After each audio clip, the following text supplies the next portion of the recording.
মুক্তিযুদ্ধ করে লক্ষ লক্ষ লোকের রক্তের বিনিময়ে কিন্তু এই দেশ স্বাধীন হয়েছে। যতই আমাদেরকে ভুলিয়ে দেওয়ার চেষ্টা করা হোক, যতই আমাদেরকে অন্য পথে চালিত করার চেষ্টা করা হোক, এটা তো বাস্তবতা। এই দেশটা এমনি আমরা পাই নাই কারোর কাছ থেকে, কারো দানে পাওয়া নাই, আমরা অর্জন করেছি এই দেশটা। এবং আপনারা আমাদের উত্তরসূরি।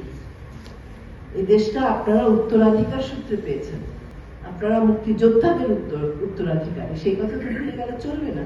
সেই ওনারশিপটা তো আমাদের থাকতে হবে। আজকে ওই প্রশ্নটার মধ্যে দিয়ে ওই জায়গাটাই কিন্তু আঘাতটা এসেছে, যে আসলে আমাদের কি সেই ওনারশিপটা আছে? আমরা কি মনে করি এটা আমাদের নিজেদের দেশ?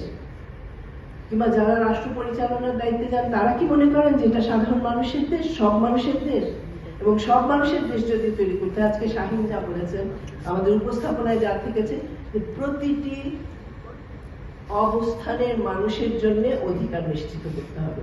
একটা কথা আমরা খুলে বলি নেই, মর্যাদা নিশ্চিত করতে হবে, শুধু অধিকার না, মর্যাদা নিশ্চিত করতে হবে। এই দেশের একজন মানুষ শান্তিপূর্ণভাবে নিঃশঙ্ক মর্যাদাপূর্ণ জীবনযাপন করবে, আর তো কিছু না।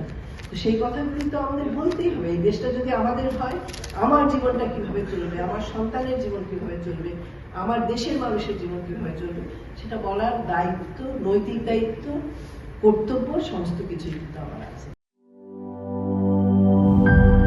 গ্লিটারের টুইন লেমন ও অ্যান্টিব্যাকটেরিয়াল ফর্মুলা বাসনকে চকচকে জীবাণুমুক্ত করে আমাদের দেয় গ্লিটার গ্যারান্টি।